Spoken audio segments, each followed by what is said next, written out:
കഴിഞ്ഞ 4 വർഷത്തിനുള്ളിൽ മാധ്യമങ്ങൾ ഏറ്റവും കൂടുതൽ ആക്രമിച്ച രാഷ്ട്രീയ നേതാവാണ് ഇപ്പോൾ ഇന്ത്യൻ ജനതയുടെ തന്നെ പ്രതീക്ഷയായി ഉയർന്നു വന്ന രാഹുൽ ഗാന്ധി. രാഹുൽ ഗാന്ധി ഉയർത്തുന്ന പ്രതീക്ഷകൾ. പ്രവാസി വായന.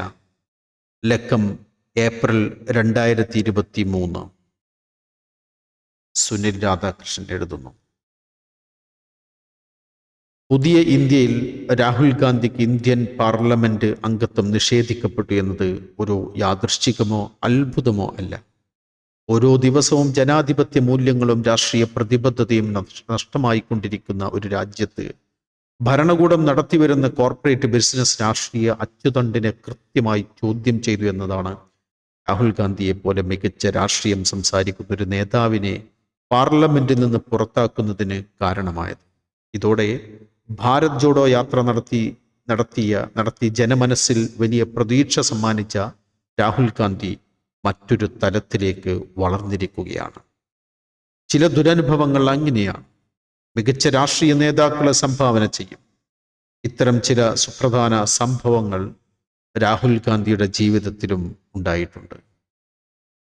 2018 5 സംസ്ഥാനങ്ങളിലെ നിയമസഭാ തിരഞ്ഞെടുപ്പ് ഫലങ്ങൾ പുറത്തു വന്ന സാഹചര്യത്തിൽ കോൺഗ്രസ് പ്രസിഡന്റ് രാഹുൽ ഗാന്ധി ഡൽഹിയിൽ നടത്തിയ വാർത്താ സമ്മേളനത്തിന് ചില പ്രത്യേകതകളുണ്ടായിരുന്നു. ഒന്നാമതായി, 2019 നടക്കാനിരുന്ന ലോക്സഭാ തിരഞ്ഞെടുപ്പിൽ നരേന്ദ്രമോദിയെ നേരിടാൻ ശേഷിയുള്ള ശക്തനായ ദേശീയ രാഷ്ട്രീയ നേതാവിൻ്റെ ശരീരഭാഷയായിരുന്നു അത്. പക്വതയും മാന്യതയും നിറഞ്ഞ വാക്കുകളാണ് രണ്ടാമത്തേത്. വിജയാഘോഷത്തിന്റെ സന്തോഷത്തിൽ മതിമറക്കുന്ന, തോറ്റവരെ അപമാനിക്കുന്ന ഒന്നും രാഹുൽ ഗാന്ധി പറഞ്ഞില്ല. കോൺഗ്രസിന്റെ നിയമസഭാ തിരഞ്ഞെടുപ്പ് വിജയത്തിന്റെ ക്രെഡിറ്റ് പാർട്ടി പ്രവർത്തകർക്കും ഓരോ സംസ്ഥാനത്തെയും വോട്ടർമാർക്കും ഉള്ളതാണ് എന്ന് വിലയിരുത്തിയതോടെ ഒരു ജനകീയ നേതാവിൻ്റെ തിരിച്ചുവരവ് രാജ്യം കൺകുളിർക്കെ കണ്ടു. അധികാരത്തിലെത്തിയ സംസ്ഥാനങ്ങളിൽ കോൺഗ്രസ് മികച്ച ഭരണം കാഴ്ചവെക്കുമെന്നും 2019 BJPയെ പരാജയപ്പെടുത്തുമെന്നും അധികാരത്തിലെത്തിയാൽ കർഷകരുടെ കടങ്ങൾ എഴുതിത്തള്ളുമെന്നും അദ്ദേഹം പറഞ്ഞു. മോദിയുടെ പ്രത്യയശാസ്ത്രത്തെയാണ് തോൽപ്പിച്ചതെന്ന് പറയാനും രാഹുൽ ധൈര്യം കാണിച്ചു. ദേശീയ മാധ്യമങ്ങൾ പതിവിൽ കവിഞ്ഞ പ്രാധാന്യത്തോടെ ഈ വാർത്താ സമ്മേളനം റിപ്പോർട്ട് ചെയ്യാൻ മറ്റു ചില കാരണങ്ങളുണ്ടായിരുന്നു. പൊതുവെ പപ്പിമോനെന്നും അമുൽ ബേബി എന്നും വിളിച്ചിരുന്ന ദേശീയ മാധ്യമങ്ങൾ രാഹുൽ ഗാന്ധി കാണിച്ച നേതൃപാടവത്തിന് കയ്യടി നൽകി. വ്യക്തതയുള്ള വാക്കുകൾ, വ്യക്തമായ നിലപാടുകൾ, ജനാധിപത്യ ബോധത്തിലൂന്നിയ രാഷ്ട്രീയം. ആത്യന്തികമായി രാഹുൽ അഭിമുഖീകരിച്ചത് മാധ്യമങ്ങളെയായിരുന്നുവെന്നും അതുവഴി രാജ്യത്തെ തന്നെയായിരുന്നു എന്നതും ശ്രദ്ധേയമാണ്. ഈ തെരഞ്ഞെടുപ്പിൽ കോൺഗ്രസ് തോറ്റ സ്ഥലങ്ങളിൽ വിജയിച്ചു കയറിയ പാർട്ടികളെ അഭിനന്ദിക്കാനും രാഹുൽ ഗാന്ധി എന്ന നേതാവ് മറന്നില്ല. ഇത് കർഷകരുടെയും യുവജനങ്ങളുടെയും വിജയമാണ് എന്നും അദ്ദേഹം പ്രഖ്യാപിച്ചു. ഇതൊരു രാഹുൽ പ്രഭാവമാണെന്ന് അറിയാതെ പോലും പറയാതെ സാധാരണ പ്രവർത്തകരെയും വോട്ടർമാരെയും ഓർത്തു. അനാവശ്യമായി ഒന്നും പറഞ്ഞില്ല. പക്ഷേ വാർത്താ സമ്മേളനം അവസാനിപ്പിച്ച് ഈ പോരാട്ടം തുടരുമെന്നും ജനാധിപത്യം തിരിച്ചു പിടിക്കുമെന്നും പ്രഖ്യാപിച്ചായിരുന്നു. ഇതോടെ ദേശീയ മാധ്യമങ്ങൾ ഉപയോഗപ്പെടുത്തി സംഘപരിവാർ BJP തീവ്ര വലതുപക്ഷ പാർട്ടികൾ നാളിതുവരെ കെട്ടിപ്പൊക്കിയ ചില മിത്തുകൾ തകർന്നു വീണു. രാഹുൽ ഗാന്ധിക്ക് നേതൃപാടവമില്ല എന്നതാണ് കഴിഞ്ഞ 10 വർഷത്തോളമായി വ്യാപകമായി പ്രചരിപ്പിക്കാൻ ശ്രമിച്ച പ്രധാന ആരോപണം. ഈ നിയമസഭാ തിരഞ്ഞെടുപ്പ് ഫലത്തോടെ അത്തരമൊരു പ്രചാരണം മാധ്യമങ്ങളും BJPയും ഉപേക്ഷിക്കേണ്ടി വരും. ഇന്ത്യ പോലൊരു രാജ്യത്ത് അധികാരത്തിലില്ലെങ്കിൽ എത്ര കഴിവുള്ള രാഷ്ട്രീയ നേതാവാണെങ്കിലും അത്ര ശ്രദ്ധ പിടിച്ചു പറ്റാൻ സാധാരണ കഴിയാറില്ല. പ്രത്യേകിച്ച് നവസാങ്കേതിക വിദ്യകൾ ഉൾപ്പെടെ വിലക്കെടുത്ത മാധ്യമങ്ങളിലൂടെ വ്യാപകമായി നുണപ്രചാരണങ്ങൾ നിരന്തരം അഴിച്ചുവിടുന്ന ഒരു സാഹചര്യത്തിൽ കഴിഞ്ഞ 4 വർഷത്തിനുള്ളിൽ മാധ്യമങ്ങൾ ഏറ്റവും കൂടുതൽ ആക്രമിച്ച രാഷ്ട്രീയ നേതാവാണ് ഇപ്പോൾ ഇന്ത്യൻ ജനതയുടെ തന്നെ പ്രതീക്ഷയായി ഉയർന്നു വന്ന രാഹുൽ ഗാന്ധി. ഈ നേതൃപാടവവും പക്വതയും ഇപ്പോൾ പൊട്ടിമുളച്ചതല്ല എന്നതാണ് സത്യം. ഇതേ ഗുണമേന്മയോടെ നേരത്തെ ഇവിടെയൊക്കെ തന്നെ ഉണ്ടായിരുന്നു അദ്ദേഹം. അത് തിരിച്ചറിയാനും അംഗീകരിക്കാനും മോദി സ്തുതി മുഖ്യ അജണ്ടയാക്കിയ മാധ്യമങ്ങൾ സമ്മതിച്ചില്ല എന്നതാണ് ശരി. രാഹുൽ ഗാന്ധി എന്ന നേതാവ് വളർന്നു വരാതിരിക്കാൻ എത്രയെത്ര കാർട്ടൂണുകളാണ് പത്രങ്ങൾ പ്രസിദ്ധീകരിച്ചത്, എത്രയെത്ര വ്യാജ വാർത്തകളാണ് വാർത്താ ചാനലുകൾ ബ്രോഡ്കാസ്റ്റ് ചെയ്തത്. അർണബ് ഗോസ്വാമിയുടെ റിപ്പബ്ലിക് ടി വി നിരന്തരമായി രാഹുൽ ഗാന്ധിയെ കാരണമായി തേജോവധം ചെയ്തുകൊണ്ടിരിക്കുന്നു. അതിനായി മാത്രം പ്രൈം ടൈം ചർച്ചകൾ മാറ്റിവെച്ചു. BJP IT സെൽ ദിനംപ്രതി നൂറുകണക്കിന് ട്രോളുകൾ സമൂഹ മാധ്യമങ്ങളിൽ പ്രചരിപ്പിക്കുന്നു. ഇതേ ലക്ഷ്യത്തിന്റെ ഭാഗമായി പ്രധാനമന്ത്രി നരേന്ദ്രമോദി ഉൾപ്പെടെയുള്ള BJP നേതാക്കൾ അദ്ദേഹത്തെ വിവിധ രൂപത്തിൽ വ്യക്തിഹത്യ ചെയ്യുന്നു. ഇത്രമേൽ വലിയ വെല്ലുവിളികൾ നിലനിൽക്കുമ്പോഴും രാഹുൽ ഗാന്ധി ഉയർന്നു വന്നു എന്നതാണ് അദ്ദേഹത്തിന്റെ രാഷ്ട്രീയം. ലക്ഷ്യബോധത്തോടെയുള്ള പക്വമായ മുന്നേറ്റം. തന്നെ ലോക്സഭയിൽ നിന്ന് നീക്കം ചെയ്തതിനോട് രാഹുൽ ഗാന്ധി പ്രതികരിച്ചതും ഏറെ ശ്രദ്ധേയമായിരുന്നു.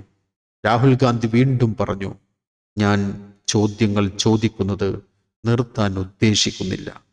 പ്രധാനമന്ത്രി മോദിയും അദാനിയും തമ്മിലുള്ള ബന്ധത്തെക്കുറിച്ച് ചോദ്യങ്ങൾ ചോദിക്കുന്നത് ഞാൻ തുടരുക തന്നെ ചെയ്യും. ഈ സർക്കാരിന് രാജ്യമെന്നാൽ അദാനിയാണ് രാജ്യം. സർക്കാരിന്റെ ഭയചകിതമായി ഈ നീക്കം പ്രതിപക്ഷത്തിന് ഗുണമാണ് ചെയ്യുക. തീർച്ചയായും ഇത് ഇന്ത്യൻ ജനാധിപത്യത്തിന് ഗുണം ചെയ്യും. ഇന്ത്യക്ക് ഇവിടെ ശബ്ദമുണ്ടായിരുന്നു എന്നതാണ് ഈ പ്രതികരണത്തിന്റെ മറ്റൊരർത്ഥം.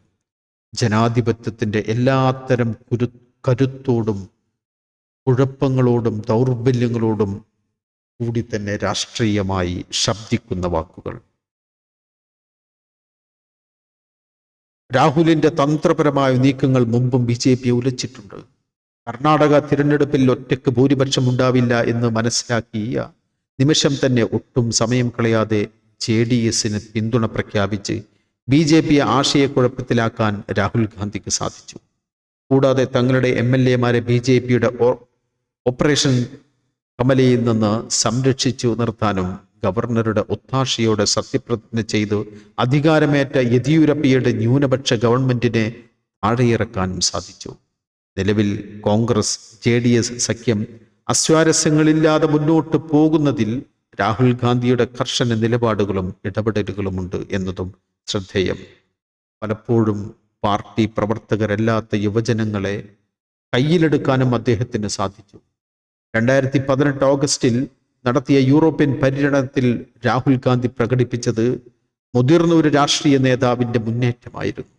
ലണ്ടൻ പ്രഭാഷണത്തിൽ നരേന്ദ്രമോദിയുടെ ജനവിരുദ്ധ സമീപനങ്ങൾക്കെതിരെ അദ്ദേഹം ആഞ്ഞടിച്ചു. അന്ന് വരെ യൂറോപ്യൻ രാജ്യങ്ങളിലെ പ്രവാസി ഇന്ത്യക്കാർക്കിടയിൽ കേട്ടിട്ടില്ലാത്ത ഗംഭീര പ്രസംഗമായിരുന്നു അത്. ഒപ്പം ഒരു ശക്തനായ ഇന്ത്യൻ രാഷ്ട്രീയ നേതാവിന്റെ ഉദയവും. മോദിയുടെ മുൻകാല നാടകീയതകളെ ഒക്കെ പിന്നിലേക്ക് തള്ളുന്നതായിരുന്നു ജൂലൈ മാസത്തെ അവിശ്വാസ പ്രമേയ ചർച്ചയിലെ പ്രസംഗത്തിന് ശേഷം രാഹുൽ ഗാന്ധിയുടെ പ്രകടനങ്ങൾ.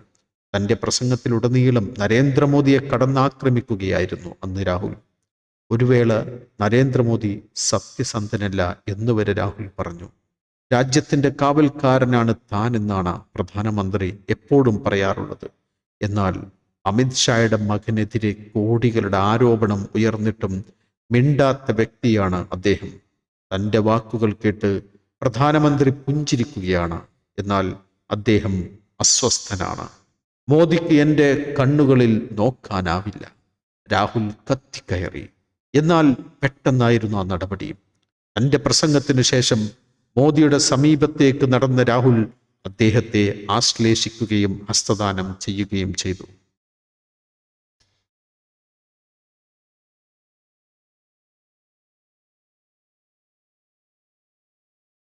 ഒരു നിമിഷം മോദി തന്നെ പതറിപ്പോയി. അവിശ്വാസ പ്രമേയ വോട്ടെടുപ്പിൽ പ്രതിപക്ഷം മുട്ടുമടക്കിയെങ്കിലും തൻ്റെ ഒറ്റ നീക്കത്തിലൂടെ മാധ്യമ ചർച്ചകളെയും സാമൂഹ്യ മാധ്യമങ്ങളുടെയും കേന്ദ്രബിന്ദുവാകാൻ രാഹുൽ ഗാന്ധിക്ക് സാധിച്ചു. രാഹുലിൻ്റെ ഈ നടപടി മുമ്പേ എഴുതിയ തിരക്കഥ പ്രകാരമുള്ളതായിരുന്നു, അതോ പെട്ടെന്നുള്ള തോന്നലിൽ സംഭവിച്ചതോ എന്നതായി പിന്നീടുള്ള ചർച്ചകൾ. എന്തു തന്നെയായാലും പുതിയ ഒരു രാഹുൽ ബ്രാൻഡ് ഇതാ ഉദയം ചെയ്യുന്നു എന്ന സൂചന അത് നൽകി. കഴിഞ്ഞ അവിശ്വാസ പ്രമേയ ചർച്ചയിൽ രാഹുൽ ഇങ്ങനെ കൂടി പറഞ്ഞു, ഞാൻ നിങ്ങൾക്ക് പപ്പുവായിരിക്കാം, എന്നാൽ പ്രധാനമന്ത്രി എന്നെ അങ്ങനെ വിളിക്കുന്നതിൽ ഒരു ദേഷ്യവും എനിക്കില്ല. രാഹുൽ ഗാന്ധി എന്ന ദേശീയ നേതാവിനെയും കോൺഗ്രസ് എന്ന പാർട്ടിയെയും അടുത്തുനിന്ന് നോക്കിക്കാണാനും പുതിയ പ്രതീക്ഷകൾ ഇവരിലൂടെ സൃഷ്ടിക്കാനും സാധിച്ചു എന്നതാണ് എം പി അയോഗ്യതാ നാടകത്തിന്റെ മറ്റൊരു ഫലം. 2024 ലോക്സഭാ തിരഞ്ഞെടുപ്പിൽ ഇത് പ്രതിഫലിപ്പിക്കും. ഒപ്പം 10 വർഷത്തെ ഭരണം പൂർത്തിയാകുമ്പോൾ നരേന്ദ്രമോദിയുടെ പ്രഭാവം മങ്ങുന്നു എന്നും അത് സാധാരണക്കാരനായ വോട്ടർമാർ തിരിച്ചറിഞ്ഞു തുടങ്ങിയെന്നും കോൺഗ്രസിനകത്ത് രാഹുൽ ഗാന്ധി എന്ന നേതാവിനെ ഉയർന്നു വരാൻ അനുവദിക്കാതിരുന്ന ഘട്ടങ്ങളും ഇതോടെ ഇല്ലാതാകും എന്നാണ് രാഷ്ട്രീയ നിരീക്ഷകരുടെ വിലയിരുത്തൽ. ഒപ്പം ഭരണഘടന ഉറപ്പു തരുന്ന മതേതരത്വം, ജനാധിപത്യം, ബഹുസ്വരത തുടങ്ങിയ മൂല്യങ്ങൾ കൂടുതൽ ശക്തിയോടെ തിരിച്ചു വരുമെന്ന പ്രതീക്ഷയും രാജ്യത്തിന് നൽകി. രാഹുൽ ഗാന്ധിക്ക് നേതൃപാടവമില്ല എന്നത് മാധ്യമങ്ങളുടെ എക്കാലത്തെയും ആരോപണമായിരുന്നു. എന്നിട്ടും കോൺഗ്രസിനേറ്റ ഓരോ പരാജയവും സ്വന്തം ചുമരിൽ ഏറ്റെടുക്കാൻ രാഹുൽ മുന്നോട്ട് വന്നു. ഒരുപക്ഷേ ദേശീയ രാഷ്ട്രീയ രംഗത്ത് അപൂർവമായി കാണാൻ കഴിയുന്ന ഏറ്റവും വലിയ നേതൃഗുണമായിരുന്നു ഇത്. അഴിമതി ആരോപണങ്ങളിൽ പോലും സ്വന്തം പാർട്ടി നേതാക്കൾക്കെതിരെ അദ്ദേഹത്തിന് ശബ്ദമുയർത്താൻ കഴിഞ്ഞിരുന്നു എന്നതും ശ്രദ്ധേയമാണ്. രാഹുൽ ഗാന്ധി ഒരു രാജകുമാരനാണ് എന്നും അദ്ദേഹത്തിന് രാജ്യത്തെ സാധാരണക്കാരുടെ പ്രശ്നങ്ങൾ മനസ്സിലാക്കാൻ കഴിയില്ല എന്നുമുള്ള മറ്റൊരു മിത്തിനും ഇനി ആയുസ്സുണ്ടാകില്ല. ഇതിനായി സംഘപരിവാർ സംഘങ്ങൾ കൃത്യമായി ഉപയോഗിച്ചത് സോണിയാഗാന്ധിയുടെ ഇറ്റലി ബന്ധവും കുറെ വ്യാജ നിർമ്മിതികളുമായിരുന്നു. ഡൽഹി മെട്രോയിൽ അരവിന്ദ് കെജ്രിവാൾ സാധാരണക്കാരോടൊപ്പം യാത്ര ചെയ്തതിന് മുമ്പ് 2010 രാഹുൽ മുംബൈ ലോക്കൽ ട്രെയിനിൽ യാത്ര ചെയ്തിരുന്നു. അതൊരു ഷോക്ക് വേണ്ടിയും ആയിരുന്നില്ല. ഗ്രാമീണരോടൊപ്പം യാത്ര ചെയ്യാനും ഒപ്പമിരുന്ന് ഭക്ഷണം കഴിക്കാനും രാഹുലിന് കഴിഞ്ഞു. തീവ്ര ഹിന്ദുത്വ അജണ്ടകൾ അരങ്ങുവാഴുമ്പോഴും അജ്മീർ ദർഗയിൽ അദ്ദേഹം എത്തി. ദളിതർക്കും മുസ്ലിങ്ങൾക്കും വേണ്ടി സംസാരിച്ചു. രാജ്യത്തെ സാധാരണക്കാരുടെ സ്പന്ദനങ്ങൾ അടുത്തറിയാനും ന്യൂനപക്ഷങ്ങളുടെ പ്രശ്നങ്ങൾ പഠിക്കാനും സമയം കണ്ടെത്തി. സുശക്തനായ ഒരു രാഷ്ട്രീയ പാരമ്പര്യം കാത്തുസൂക്ഷിക്കാനും വർഗീയ ധ്രുവീകരണ ശ്രമങ്ങളെ കഴിയും വിധം പ്രതിരോധിക്കാനും രാഹുൽ ഗാന്ധിക്ക് സാധിച്ചു. സ്ക്രീനുകളും പേജുകളും തന്നെ ഒരു രാജകുമാരനായി നിലനിർത്താൻ ശ്രമിച്ചപ്പോഴും സാധാരണ പ്രവർത്തകനായി അദ്ദേഹം നിലകൊണ്ടു. അതേസമയം 2024 പിടിക്കാൻ രാഹുൽ ഗാന്ധി ഇനിയും ഒരുങ്ങേണ്ടതുണ്ട്. ഏത് കളിയും കളിക്കാൻ തയ്യാറായിരിക്കുന്ന BJPയെ നേരിടാൻ പുതുവഴികൾ വെട്ടേണ്ടതുണ്ട്. പണവും വർഗീയതയും സമം ചേർത്ത് BJP ഒരുക്കുന്ന കെണിയിൽ സാധാരണക്കാർ വീഴാതിരിക്കാൻ രാഹുൽ നന്നായി ഗൃഹപാഠം ചെയ്യേണ്ടി വരും. രാമക്ഷേത്രവും വർഗീയ കലാപങ്ങളും കൈയൊഴിയാൻ BJP തയ്യാറാകില്ല എന്നതിനാലും സാധാരണക്കാർക്കായി കേന്ദ്ര സർക്കാർ വിവിധ സാമ്പത്തിക പാക്കേജുകൾ പ്രഖ്യാപിക്കാൻ സാധ്യതയുണ്ട് എന്നതിനാലും വെല്ലുവിളികളുണ്ട്. BJP വിരുദ്ധ ശക്തികളെയും പ്രാദേശിക പാർട്ടികളെയും ഒപ്പം നിർത്താനാവുകയും വേണം. ഒപ്പം സർക്കാർ സംവിധാനങ്ങൾ മുഴുവൻ ഉപയോഗിച്ച് വോട്ട് പിടിക്കാൻ ഇറങ്ങുന്ന BJPയെ തളക്കാൻ വിവിധ ജനകീയ മുന്നേറ്റങ്ങൾ സാധ്യമാവുകയും വേണം. അത്തരമൊരു മുന്നേറ്റം നടത്തുന്ന രാഹുൽ ഗാന്ധിയെ ഇന്ത്യ കണ്ടെത്തും എന്നു തന്നെയാണ് ജനാധിപത്യ വിശ്വാസികളുടെ പ്രതീക്ഷ. രാഹുൽ ഗാന്ധി ഉയർത്തുന്ന പ്രതീക്ഷകൾ. ലേഖനം എഴുതിയത് സുനിൽ രാധാകൃഷ്ണൻ. ലക്കം പ്രവാസി വായന. ലക്കം ഏപ്രിൽ 2023.